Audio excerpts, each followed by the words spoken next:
Friends, నమస్తే అండి. Welcome back to my channel. ఈరోజు మన రెసిపీ ఒంటికి హాయిగాను, నోటికి రుచిగా ఉంటూ చాలా తొందరగా అయిపోయేటువంటి క్యాప్సికమ్ పెరుగు పచ్చడిని ఈ వీడియోలో మీతో షేర్ చేసుకోబోతున్నానండి. ముందుగా పొయ్యి వెలిగించి పాన్ పెట్టుకొని దీనిలోకి 1 టేబుల్ స్పూన్ ఆయిల్ని తీసుకోవాలండి. ఆయిల్ అన్నది కొంచెం వేడెక్కిన తర్వాత పోపు దినుసులు అన్నీ కలిపి 1 టేబుల్ స్పూన్ తీసుకుంటున్నాను అనమాట.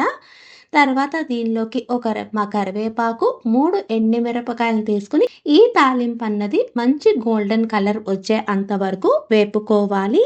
ఇలా తాలింపు అన్నది చక్కగా వేగిన తర్వాత దీనిలోకి మీడియం సైజు 2 క్యాప్సికమ్‌ను ఇక్కడ చూపిస్తున్నాను చూడండి. ఈ సైజులో కట్ చేసుకొని ఈ క్యాప్సికమ్‌ని వేసుకుంటున్నాననమాట. తర్వాత ఈ క్యాప్సికమ్ అన్నది తొందరగా కుక్ అవ్వడం కోసం దీనిలోకి కొంచెం ఉప్పు అన్నది వేసుకొని బాగా కలిసేటట్టు కలుపుకోవాలండి. ఇలా కలుపుకున్న తర్వాత మధ్య మధ్యలో కలుపుకుంటూ ఈ క్యాప్సికమ్ అనేది కొంచెం సాఫ్ట్‌గా అయ్యేంత వరకు కుక్ చేసుకోవాలనమాట.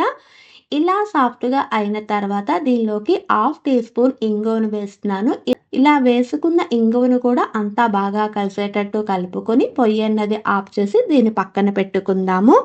తర్వాత ఒక మిక్సీ జార్ తీసుకొని దీనిలోకి 2 ఇంచీల అల్లము, మీకు రుచికి అనుగుణంగా పచ్చిమిరపకాయలు తీసుకోవాలి. నేనైతే 4 పచ్చిమిరపకాయలు వేసుకొని కొంచెం కోసుగా గ్రైండ్ చేసుకుంటున్నానండి.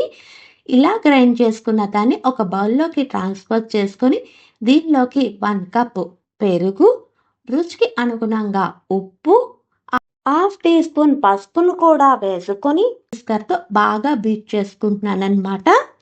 ఇలా బీట్ చేసుకున్న తర్వాత దీనిలోకి మనం అల్లం, పచ్చిమిరపకాయలు మిక్సీ పట్టుకున్నటువంటి మిక్సీ జార్‌లోకి మనం ఏ కప్పుతో అయితే పెరుగుని తీసుకున్నామో అదే కప్పుతోని 1 కప్పు వాటర్‌ని వేసుకొని ఆ వాటర్‌ని కూడా ఇక్కడ యాడ్ చేసుకుంటున్నానండి. ఇలా వేసుకున్న తర్వాత అంతా బాగా కలిసేటట్టు కలుపుకోవచ్చు.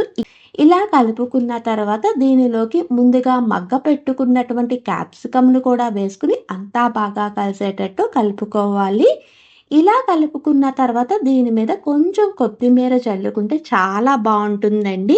అంతేనండి, చాలా సింపుల్‌గా తొందరగా అయిపోయేటువంటి క్యాప్సికమ్ పెరుగు పచ్చడి రెడీ.